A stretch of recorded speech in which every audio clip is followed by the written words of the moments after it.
All right. Hi. So I'm making this video because until very recently, I was, unbeknownst to me, engaged to a narcissist. I finally figured it out. I feel vastly better just because I got to do all this research and I understand it more. And so I'm making this video because this is the video that I wish I'd been able to watch the first few nights that I was alone in my apartment that I never intended to have, feeling completely confused about what had just happened to this life I thought I had. So I'm really hoping this can validate the experiences of some other people who have figured this out and now want to try to, recover and get on with their lives. So things that helped me to get over my narcissist. I'm still working on it, but here are things that have helped a lot over the past 5 months or so. I know these things look different for everybody because self-care looks different for everyone. But for me, first of all, I know that I'm extremely extroverted. So just making sure that I got out and talked to people, even if I really felt like I didn't want to, helped a lot. And that was the first one.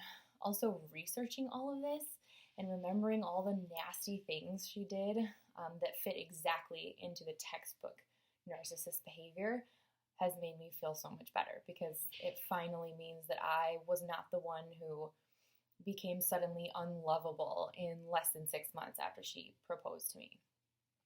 Now I understand why all of this happened. Also, I find it helpful to think about how even if she showed up at my door with a dozen roses right now telling me how she had completely changed, there's no way that I would be able to go back to doing normal things that people do in a relationship. Like every time she said she wanted to go hang out with a friend, I would question it and I would panic the whole time and I would assume she was lying because that's what she does. So there's no use in missing someone or ever hoping that it's going to come back because it wouldn't work. It's far too damaged at this point anyway. Another thing that helped is just thinking about how you're not wasting your time on something that was never going to get better anymore. These people don't get better because they're not willing to admit that they have any issues. So knowing that she's doing it to someone else who I feel sorry for has actually helped. And knowing that I'm much better off now that I'm no longer trying to accommodate that makes me feel a little bit better. Also thinking about how when you miss this person, you're missing someone who they created for you. They never existed. They don't right now. They're quite possibly a completely different person with this, whoever the new person is that they're dating, their new supply of ego boosts. So there's no use in missing them, really. That kind of helps me to think about that. It's also helpful to me to think about just how infuriating it is when they lie to you. Maybe while it was going on, you were kind of more hurt or confused, but now to just replay all the crazy, blatant lies and how easy it was for her to just lie to my face like it was nothing just makes me mad. And I think for me, mad instead of sad has been a really good transition and it feels much more empowering.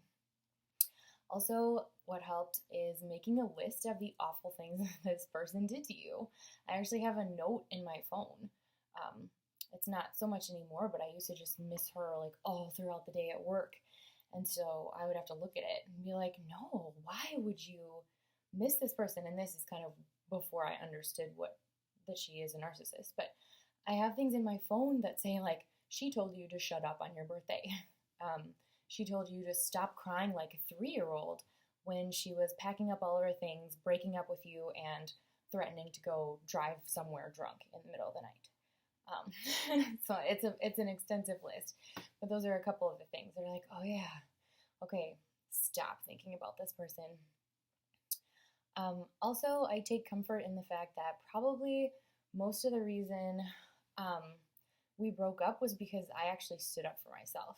So although I felt really disempowered through this whole experience, especially the discard at the end, just thinking about how the fact that what it was me saying you don't get to be verbally abusive is what made her discard me. she ended up getting drunk a lot of the time. I mean, every night she would drink, and some nights were worse than others. But just with no remorse, there would be extreme verbal and emotional abuse, and throwing and breaking things and punching walls and talking about suicide and all sorts of kind of traumatic things. And then in the morning, she would act like they didn't happen at all. And every time I asked for an apology or would say, you really need to work through these issues, I can't feel close to you when that just happened. Like, I still am thinking about that all day. I didn't forget what you said. She said, well, I can't apologize for something I don't remember. So the fact that I stood up to this person is exactly what made her gravitate towards a new supply. And this supply was a coworker who wasn't judgmental about her issues of alcoholism and whatever else was going on. Apparently, I was being judgmental in standing up for myself, pointing out that there was a problem. And I actually had another note on my phone that was the ways that what she had done and said to me fit into verbal and emotional abuse, just so that when she did the gaslighting thing, I would be able to say, nope, this is just to myself, this is exactly what you did, and like, I'm not crazy, this really happened. And she saw the note at one point, and her reaction wasn't, oh my God, I can't believe I did that, or like any shame or remorse. It was, you can't let anyone see that, was her response.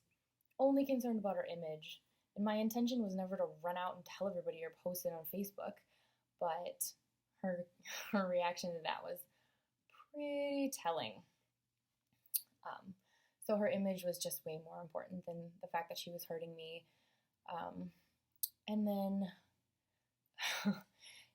she lied to me so many times about how she was having this coworker over. She told me she was going to bed, but then actually had this coworker over, lied to me so many times.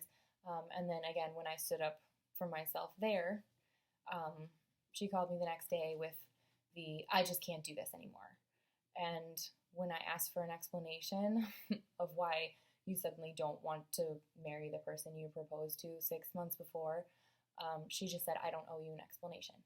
Because of course the explanation is, I can't handle you calling me out on things like lying and like verbal abuse. So remembering things like that and identifying things like that for what they are has really helped me. And instead of sitting around thinking about the what ifs in a sad way, like about how it ended and I don't know, what if I'd been able to fix any of this, or if she had gone to therapy, which she sort of half-assed did, and then of course fooled the therapist and it did no good at all.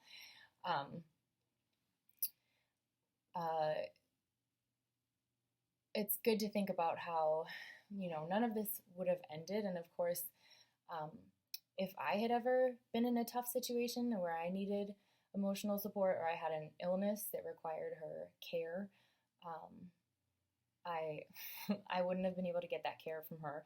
She would have seen me as weak, which was very evident by the fact that like she hated when I would cry about anything or look sad or confused about why she was breaking up with me. I would have continued to get cheated on and lied to all the time, and I would have just wasted more of my life. So I'm actually really thankful, finally, that she lost her mind and discarded me when she did, as I only wasted 2.5 years that I've now learned from, instead of way more. And when I hit the anger stage, I started thinking about revenge a whole lot. But it's not even possible to get any sort of revenge because you're not dealing with normal human emotions. When I say normal, I just mean, people who are able to feel remorse or love or empathy. Those things aren't really there. So when you think about things like, oh, if I could just send her this text and remind her of this good time we had, or, if she found out that I was dating someone else, it wouldn't even matter. It wouldn't matter. So the best revenge, I think, is just to figure out how to live well, do the things that you couldn't do while you were so focused on this person who was treating you poorly and restricting, who knows, all aspects of your life probably. So just get through the tough parts. You will make it. learn from it, and make sure that if and when this person contacts you again, you just completely ignore it, because you need to be done and not waste any more of your life. So if you want to talk about this, I really just got out of all of these stages. Totally willing to do that with you, or email or whatever. And I will be making some more videos about other things that helped or happened to me. All right, have a good one.